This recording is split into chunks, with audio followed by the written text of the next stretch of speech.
Hello guys, ഇഡ്ലിയുടെ കൂടെയും ദോശയുടെ കൂടെയും കഴിക്കാൻ പറ്റുന്ന ഒരു ചട്നി ഉണ്ടാക്കിയാലോ? അടുപ്പത്തൊരു ചട്ടി വെച്ച് കുറച്ച് എണ്ണ ഒഴിച്ച് ഒരു പിടിയോളം വെളുത്തുള്ളി, അതേപോലെ തന്നെ സവോള ഇട്ട് നന്നായി വഴറ്റിയെടുക്കുക. ഇതിനകത്തേക്ക് 2-3 പച്ചമുളകും പിന്നെ ഒരു പിടിയോളം വറ്റൽമുളകും ആഡ് ചെയ്ത് നന്നായിട്ട് സോട്ട് ചെയ്ത് കൊടുക്കണേ. കുറച്ച് ഉപ്പും കൂടെ ആഡ് ചെയ്ത് കഴിഞ്ഞാൽ പെട്ടെന്ന് സോട്ട് ചെയ്ത് കിട്ടും കേട്ടോ.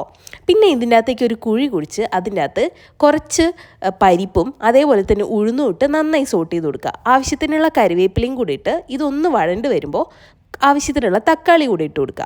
ഇനി ഇതൊന്ന് മൂടി വെച്ച് വേവിച്ച് തക്കാളിയൊക്കെ ഉടഞ്ഞു വരുന്ന പാകമാകുമ്പോൾ തീ ഓഫ് ചെയ്തിട്ട് ഇത് തണിഞ്ഞതിന് ശേഷം നമുക്കതൊരു ഗ്രൈൻഡ് ചെയ്ത് പേസ്റ്റ് ചെയ്തെടുക്കാം. സെയിം ചട്ടിയിൽ തന്നെ ഈ പേസ്റ്റ് ആഡ് ചെയ്തിട്ട് കുറച്ച് മഞ്ഞൾപ്പൊടി അതേപോലെ തന്നെ കായപ്പൊടി ആഡ് ചെയ്ത് നന്നായിട്ട് സോട്ട് ചെയ്ത് കൊടുക്കാം. ഇനി ആവശ്യത്തിനുള്ള വെള്ളവും കൂടെ ഒഴിച്ചിട്ട് ഇത് നന്നായി തിളച്ച് വന്നാൽ നമ്മുടെ ചട്നി റെഡി ആയിട്ടുണ്ട്. ഇത് അടിപൊളി സ്പൈസി ചട്നിയാണേ. നിങ്ങൾ വീട്ടിൽ ട്രൈ ചെയ്തിട്ട് എങ്ങനെയുണ്ടെന്ന് പറയൂ കേട്ടോ. അപ്പോൾ ബൈ ഗൈസ്.